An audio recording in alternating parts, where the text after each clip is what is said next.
they weren't prepared for us because we got the bill leaked to us and we went to the media with it first and framed them as being crazy for wanting to put kids back into mines, right? Like it's really easy to make them look terrible over and over and over every single day when you have when it's again there's things like mining in the bill. There's things like packing houses in the bill that like Iowans know instinctually there are some really big problems with. And I was saying earlier, the way to force you when you have little to no bargaining power uh, in any situation, but using the state legislature and the governor in this particular situation, the only thing you can do, I mean, you can ask them very nicely, but they do not care.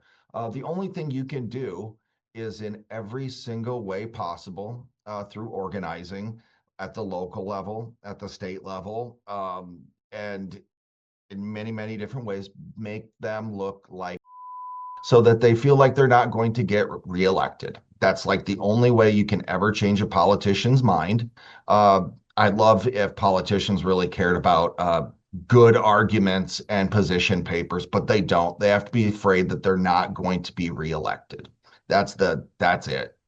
And we just did a really good job using the research, using the data, using the talking points, and all of the things that were provided to us and that our national partners, some people on this call, like I mentioned, Reed and Nina as well. But really, at the end of the day, it's like, how do you make them look terrible? And they make it really easy when they put some of the stuff in that bill that they did because it's pretty much a free for all. It seemed like Iowa Workforce Development, the governor got together with a whole bunch of corporations and said, hey, what do you want? And that's the other thing right now that works as well. Wherever you fall on the political spectrum, most people are really hating on corporations right now, especially multinational corporations and things like that. And I'll tell you, like Tyson Foods makes a really good villain.